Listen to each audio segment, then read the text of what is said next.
Aqueles que lidam e estudam pacientes com dor crônica são unânimes. Melhora mais quem conhece bastante a sua doença. Por isso, já aviso que esse episódio é mais longo e exige um pouco da sua atenção e paciência. Mas não se preocupe, tudo foi feito para que essa experiência seja prazerosa. Selecionamos uma trilha muito especial. Escolhi exemplos práticos e o mais importante, esse conteúdo te colocará mais próximo do controle da sua queixa. Sim, isso mesmo. Depois de hoje, você conhecerá melhor o seu problema e por que ele acontece. Saberá escolher o profissional para te ajudar e assim entenderá por que a sua participação é fundamental em um tratamento de dor de cabeça e de face. Então, vamos lá?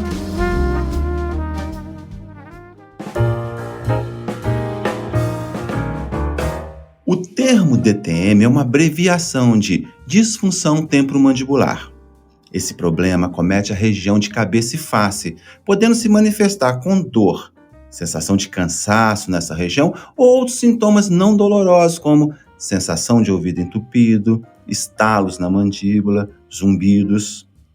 Essa condição pode ir aumentando progressivamente e ficar difusa, irradiando para outros lugares distantes da cabeça e da face, como ouvido, pescoço e ombro. Isso faz com que você não identifique ao certo o local de origem. Mas também a dor pode vir repentinamente, como uma crise, e ser bem mais localizada. Quando a DTM não é dolorosa, o processo é parecido. Pode vir de uma história antiga, com cliques ou pequenos travamentos que vão piorando, ou, de repente, a pessoa trava e não consegue abrir ou fechar a boca. Quase tudo isso é fruto de um processo inflamatório envolvendo músculos e articulações. Muitas vezes é acompanhado de irritação emocional, distúrbio do sono, aumento do peso, dificuldade de concentração, alteração intestinal, fadiga e, é claro, enxaqueca e cefaleia tensional. Mesmo os eventos não dolorosos, como estalos e zumbidos, que não são inflamatórios, podem afetar muito a sua estrutura emocional. Mas qualquer que seja a forma que a sua DTM se manifeste, quase todas possuem uma mesma origem.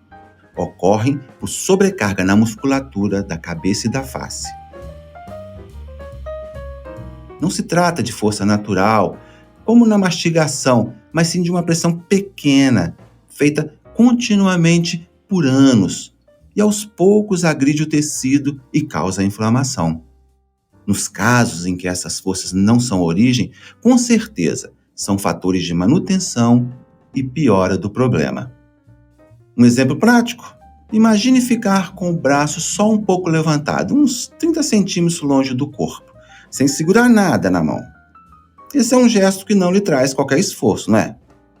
Um movimento que parece inofensivo, mas nessa posição, muito provavelmente em minutos, você começará a sentir um certo peso, que logo passará a cansaço.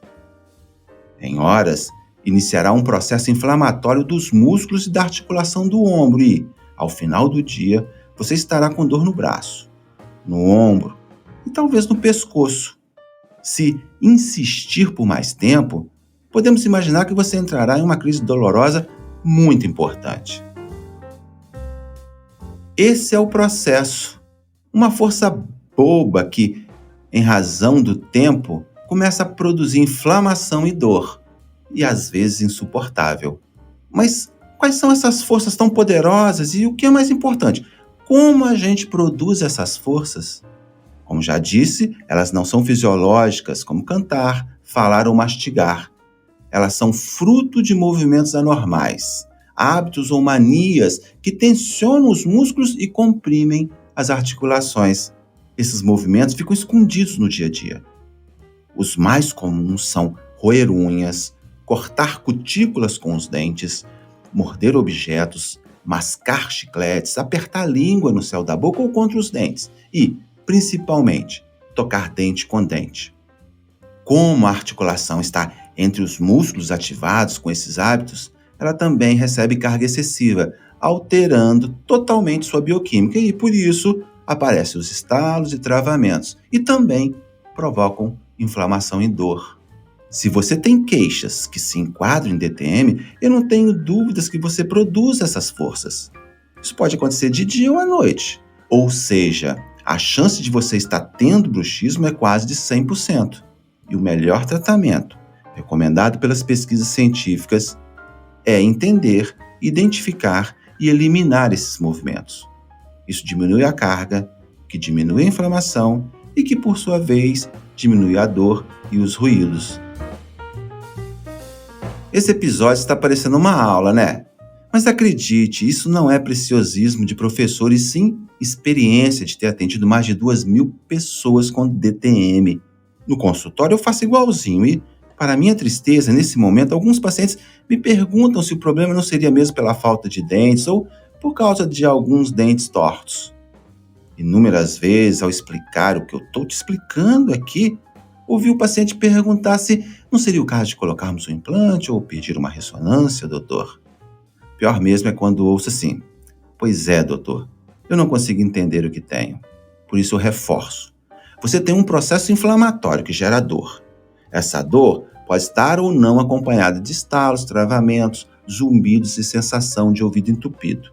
Mas todos esses sinais e sintomas são frutos da sobrecarga em músculos e articulações que você está provocando em si mesma.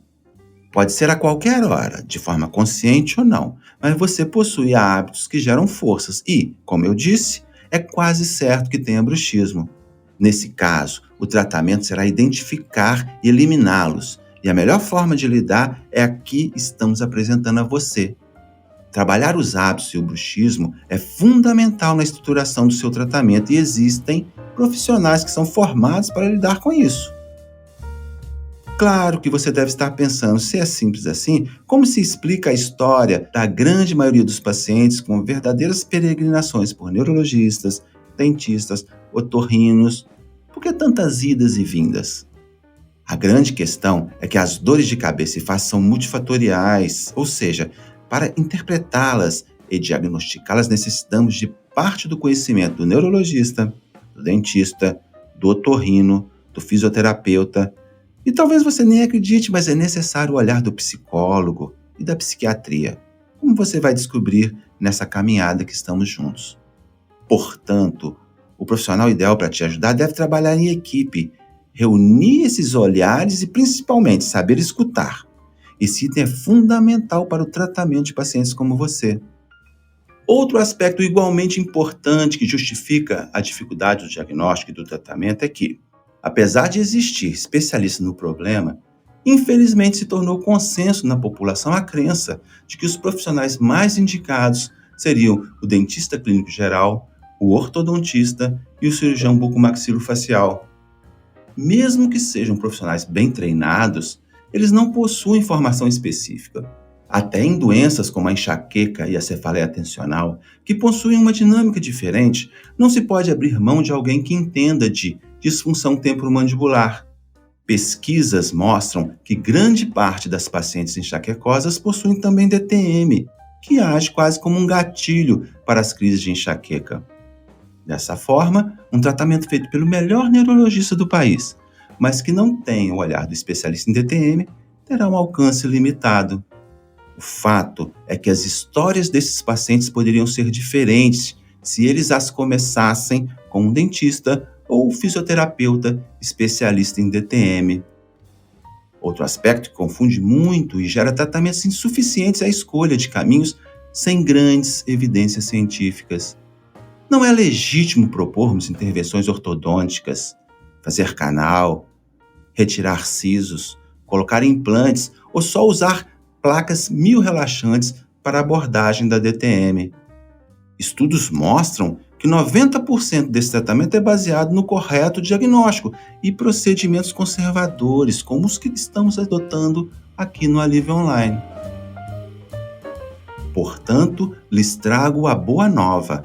O caminho pode ser bem mais leve.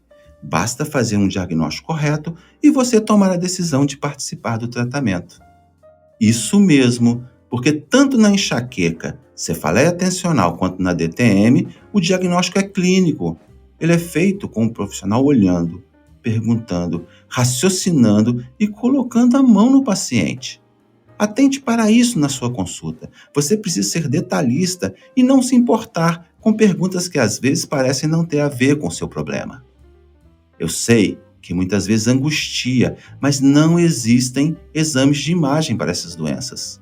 Ou seja, pacientes que tenham DTM, enxaqueca e cefaleia tensional não precisam de raio-x, ressonância magnética, tomografias ou exames laboratoriais para terem um diagnóstico dessas condições.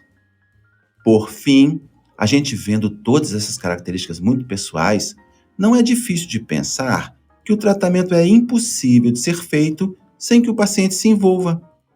Ele terá que ficar atento ao seu corpo, perceber a dinâmica da doença, identificar os fatores que desencadeiam o problema, experimentar medicações e mudanças de atitude. E sempre levar e discutir suas descobertas e dificuldades com um profissional responsável pelo seu tratamento. São as suas experiências e retornos que orientarão o clínico na condução do seu caso. Você precisa participar, e muito. Imagino que, agora que você entendeu tudo, você esteja se perguntando: mas por que as pessoas fazem esses movimentos? E, o que é mais curioso, por que fazem até mesmo sem perceber? E é exatamente sobre isso que vamos conversar no nosso próximo encontro.